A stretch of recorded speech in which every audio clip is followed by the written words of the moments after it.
गजेंद्र मोक्ष हिंदी में। श्री सुखदेव जी कहते हैं, बुद्धि के द्वारा पिछले अध्याय में वर्णित रीति से निश्चय करके तथा मन को हृदय देश में स्थिर करके वह गजराज अपने पूर्व जन्म में सीख कर कंठस्थ किए हुए सर्वश्रेष्ठ एवं बार बार दोहराए जाने योग्य स्रोत से पाठ करने लगा। गजेंद्र उवाच यानी गजराज मन ही मन कहते हैं, जिनके प्रवेश करने पर जिनकी चेतना को पाकर ये जड़ शरीर और मन आदि भी चेतन बन जाते हैं,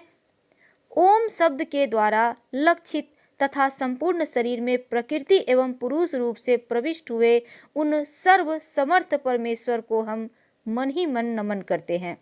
जिनके सहारे यह विश्व टिका है, जिनसे यह निकला है, जिन्होंने इसकी रचना की है और जो स्वयं ही इसके रूप में प्रकट हैं, फिर भी जो इस दृश्य जगत से एवं इसकी कारणभूता प्रकृति से सर्वथा परे विलक्षण एवं श्रेष्ठ हैं, उन अपने आप बिना किसी कारण के बने हुए भगवान की मैं शरण लेता हूँ। अपने संकल्प शक्ति के द्वारा अपने ही स्वरूप में रचे हुए और इसलिए सृष्टि काल में प्रकट और प्रलय काल में उसी प्रकार अप्रकट रहने वाले इस शास्त्र प्रसिद्ध कार्य कारण रूप जगत को जो अकुंठित दृष्टि होने के कारण साक्षी रूप में देखते रहते हैं, उनसे लिप्त नहीं होते, वे चक्षु आदि प्रकाशकों के भी परम प्रकाशक प्रभु मेरी रक्षा करें। समय के प्रवाह से संपूर्ण लोकों के एवं ब्रह्मादि लोकपालों के पंचभूत में प्रवेश कर जाने पर तथा पंचभूतों से लेकर महत्व पर्यंत संपूर्ण कारणों के उनकी परम करुणा रूप प्रकृति में लीन हो जाने पर उस समय दुर्योग्य तथा अपार अंधकार स्वरूप प्रकृति ही बच रही थी। उस अंधकार के परे अपने परम धाम में जो सर्वव्यापक भगवान सब ओर प्रकाशित रहते हैं, वे प्रभु मेरी रक्षा करें। भिन्न भिन्न रूपों में नाट्य करने वाले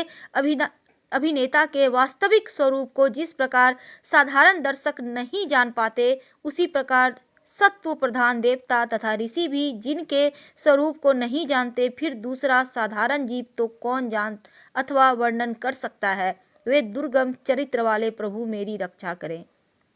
आसक्ति से सर्वदा छूटे हुए संपूर्ण प्राणियों में आत्मबुद्धि रखने वाले सबके अकारण हितु एवं अतिशय साधु स्वभाव मुनिगण, जिनके परम मंगलमय स्वरूप का साक्षात्कार करने की इच्छा से वन में रहकर अखंड ब्रह्मचर्य आदि अलौकिक व्रतों का पालन करते हैं, वे प्रभु ही मेरी गति हैं। जिनका हमारी तरह कर्मवश ना हो तो जन्म होता है और ना जिनके द्वारा अहंकार प्रेरित कर्म ही होते हैं, जिनके निर्गुण स्वरूप का ना तो कोई नाम है ना ही रूप, फिर भी समयानुसार जगत की सृष्टि एवं प्रलय के लिए स्वेच्छा से जन्म आदि को स्वीकार करते हैं, उन अनंत शक्ति संपन्न पर ब्रह्म परमेश्वर को नमस्कार है। उन प्राकृत आकार रहित एवं अनेकों आकार वाले अद्भुत कर्मा भगवान को बारंबार नमस्कार है। स्वयं प्रकाश एवं सबके साक्षी परमात्मा को नमस्कार है। उन प्रभु को जो नम्र वाणी एवं चित्त वृत्तियों से भी सर्वथा परे हैं, बार बार नमस्कार है। विवेकी पुरुष के द्वारा सत्व गुण विशिष्ट निर्वृत्ति धर्म के आचरण से प्राप्त होने योग्य मोक्ष सुख की अनुभूति रूप प्रभु को नमस्कार है। सत्वगुण को स्वीकार करके शांत, रजोगुण को स्वीकार करके घोर एवं तमोगुण को स्वीकार करके मूढ़ से प्रतीत होने वाले भेद रहित अतएव सदा समभाव से स्थित ज्ञान घन प्रभु को नमस्कार है। शरीर इंद्रिय आदि के समुदाय रूप संपूर्ण पिंडों के ज्ञाता, सबके स्वामी एवं साक्षी रूप आपको नमस्कार है। सबके अंतर्यामी प्रकृति के भी परम कारण किंतु स्वयं कारण रहित प्रभु को नमस्कार है। संपूर्ण इंद्रियों एवं उनके विषयों के ज्ञाता, समस्त प्रतीतियों के कारण रूप संपूर्ण जड़ प्रपंच एवं सबकी मूलभूता अविद्या के द्वारा सूचित होने वाले तथा संपूर्ण विषयों में अविद्या रूप से भासने वाले आपको नमस्कार है। सबके कारण किंतु स्वयं कारण रहित तथा कारण होने पर भी परिणाम रहित होने के कारण अन्य कारणों से विलक्षण कारण आपको बार बार नमस्कार है। संपूर्ण वेदों एवं शास्त्रों के परम तात्पर्य मोक्ष रूप एवं श्रेष्ठ पुरुषों की परम गति भगवान को नमस्कार है। जो त्रिगुण रूप काष्ठों में छिपे हुए ज्ञान रूप अग्नि हैं, उक्त गुणों में हलचल होने पर जिनके मन में सृष्टि रचने की ब्रह्मवृत्ति जागृत हो उठती है तथा आत्म तत्व की भावना के द्वारा विधि निषेध रूप शास्त्र से ऊपर उठे हुए ज्ञानी महात्माओं में जो स्वयं प्रकाशित हो रहे हैं, उन प्रभु को मैं नमस्कार करता हूँ। मुझे जैसे शरणागत पशु तुल्य अविद्याग्रस्त जीवों की अविद्या रूप फांसी को सदा के लिए पूर्ण रूप से काट देने वाले, अत्यधिक दयालु एवं दया करने में कभी आलस्य न करने वाले नित्य मुक्त प्रभु को नमस्कार है। अपने अंश से संपूर्ण जीवों के मन में अंतर्यामी रूप से प्रकट रहने वाले सर्व नियंता अनंत परमात्मा आपको नमस्कार है। शरीर, पुत्र, मित्र, घर, संपत्ति एवं कुटुंबियों में आसक्त लोगों के द्वारा कठिनता से प्राप्त होने वाले तथा मुक्त पुरुषों के द्वारा अपने हृदय में निरंतर चिंतित ज्ञान स्वरूप सर्वसमर्थ भगवान को नमस्कार है। जिन्हें धर्म अभिलाषित भोग, धन तथा मोक्ष की कामना से भजने वाले लोग अपनी मनचाही गति पा लेते हैं, अपितु जो उन्हें अन्य प्रकार से अयाचित भोग एवं अविनाशी शाश्वत शरीर भी देते हैं, वे अतिशय दयालु मुझे इस विपत्ति से सदा के लिए उबार ले। जिनके अनन्य भक्त जो वस्तुतः एकमात्र उन भगवान के ही शरण हैं, धर्म, अर्थ आदि किसी भी पदार्थ को नहीं चाहते, परंतु उन्हीं के परम मंगलमय एवं अत्यंत विलक्षण चरित्रों का गान करते हुए आनंद के समुद्र में गोते लगाते रहते हैं, उन अविनाशी, सर्वव्यापक, सर्वश्रेष्ठ ब्रह्मादि के भी नियामक और भक्तों के लिए प्रकट होने पर भी भक्ति योग द्वारा प्राप्त करने योग्य, अत्यंत निकट होने पर भी माया के आवरण के कारण अत्यंत दूर प्रतीत होने वाले, इंद्रियों के द्वारा अगम्य तथा अत्यंत दुर्विवेज्य, अंत रहित किंतु सबके आदि कारण एवं सब ओर से परिपूर्ण उन भगवान की मैं स्तुति करता हूँ। ब्रह्मादि समस्त देवता, चारों वेद तथा संपूर्ण चराचर जीव नाम और आकृति भेद से जिनके अत्यंत क्षुद्र अंश के द्वारा रचे गए हैं, जिस प्रकार प्रज्वलित अग्नि से लपटें तथा सूर्य से किरणें बार बार निकलती हैं और पुनः अपने कारण में लीन हो जाती हैं, उसी प्रकार बुद्धि, मन, इंद्रिय और नाना योनियों के शरीर, यह गुणमय प्रपंच जिन स्वयं प्रकाश परमात्मा से प्रकट होता है और पुनः उन्हीं में लीन हो जाता है, वे भगवान ना तो देवता है, न असुर है, न मनुष्य है, न निर्यक मनुष्य से नीची पशु पक्षी आदि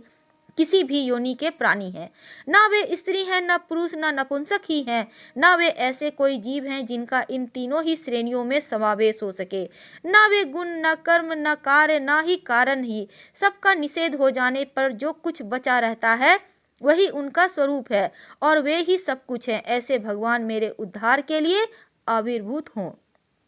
मैं इस ग्राह के चंगुल से छूटकर जीवित नहीं रहना चाहता, क्योंकि भीतर और बाहर सब ओर से अज्ञान से ढके हुए इस हाथी के शरीर से मुझे क्या लेना है। मैं तो आत्मा के प्रकाश को ढक देने वाले उस अज्ञान की निवृत्ति चाहता हूँ, जिसका कालक्रम से अपने आप नाश नहीं होता, अपितु भगवान की दया से अथवा ज्ञान से उदय होता है। इस प्रकार मोक्ष का अभिलाषी मैं विश्व के रचयिता स्वयं विष्णु के रूप में प्रकट और विश्व से सर्वथा परे, विश्व को खिलौना बनाकर खेलने वाले, विश्व में आत्म रूप में से व्याप्त, अजन्मा, सर्वव्यापक एवं प्राप्त वस्तुओं में सर्वश्रेष्ठ श्री भगवान को केवल प्रणाम ही करता हूँ, उनकी शरण में भी हूँ। जिन्होंने भगवत भक्ति एवं रूप योगों के द्वारा कर्मों को जला डाला है, वे योगी लोग उसी योग के द्वारा शुद्ध किए हुए अपने हृदय में जिन्हें प्रकट हुए देखते हैं, उन योगेश्वर भगवान को मैं नमस्कार करता हूँ। जिनकी त्रिगुणात्मक शक्तियों का राग रूप वेग असह्य है, जो संपूर्ण इंद्रियों के विषय रूप में प्रतीत हो रहे हैं, तथापि जिनकी इंद्रियां विषयों में ही रची पची रहती है, ऐसे लोगों को जिनका मार्ग भी मिलना असंभव है, उन शरणागत रक्षक एवं अपार शक्तिशाली आपको बारंबार नमस्कार है। जिनकी अविद्या नामक शक्ति के कार्य रूप अहंकार से ढके हुए अपने स्वरूप को यह जीव जान नहीं पाता, उन अपार महिमा वाले भगवान की मैं शरण लेता हूँ। जिसने पूर्वोक्त प्रकार से भगवान के भेद रहित निराकार स्वरूप का वर्णन किया था, उस गजराज के समीप जब ब्रह्मा आदि कोई भी देवता नहीं आए, जो भिन्न भिन्न प्रकार के विशिष्ट विग्रहों को ही अपना स्वरूप मानते हैं, तब साक्षात श्री हरि, जो सबके आत्मा होने के कारण सर्वदेव स्वरूप हैं, वहां प्रकट हो गए। उपयुक्त गजराज को उस प्रकार दुखी देखकर तथा उसके द्वारा पढ़ी हुई स्तुति को सुनकर सुदर्शन चक्रधारी जगदाधर भगवान इच्छानुरूप वेग वाले गरुड़ की पीठ पर सवार होकर स्तवन करते हुए देवताओं के साथ तत्काल उस स्थान पर पहुंच गए जहां वह हाथी था। सरोवर के भीतर महाबली ग्रह के पकड़े जाने पर अत्यंत दुखी हुए उस हाथी ने आकाश में गरुड़ की पीठ पर सवार चक्र उठाए हुए भगवान श्री हरि को देखकर अपनी सूंड को, जिसमें उसने पूजा के लिए कमल का एक फूल ले रखा था, ऊपर उठाया और बड़ी ही कठिनाई से सर्वपूज्य भगवान नारायण आपको प्रणाम है, यह वाक्य कहा। उसे पीड़ित देखकर अजन्मा श्री हरि एकाएक गरुड़ को छोड़कर नीचे झील पर उतर आए। वे दया से प्रेरित हो ग्रह सहित उस गजराज को तत्काल झील से बाहर निकाल लाए और देवताओं के देखते देखते चक्र से मुंह चीरकर उसके चंगुल से हाथी को उबार लिया। अगर हम हिंदू शास्त्रों की माने, तब जब भी आप भयंकर मुसीबत में फंस जाएं तो गजेंद्र मोक्ष का पाठ करने से भगवान विष्णु आपको उस मुसीबत से बाहर निकाल लेते हैं, जिस प्रकार उन्होंने गजेंद्र नाम के गज को मगरमच्छ के मुंह से बाहर निकाला था। गजेंद्र मोक्ष का पाठ करने से कर्ज से भी मुक्ति मिलता है और पितृदोष से भी मुक्ति मिलती है। गजेंद्र मोक्ष स्तोत्र का पाठ सबसे अच्छा लाभ पाने के लिए आप सूर्योदय से पहले स्नान करके पूर्व दिशा की ओर मुंह करके पाठ करें या सुने।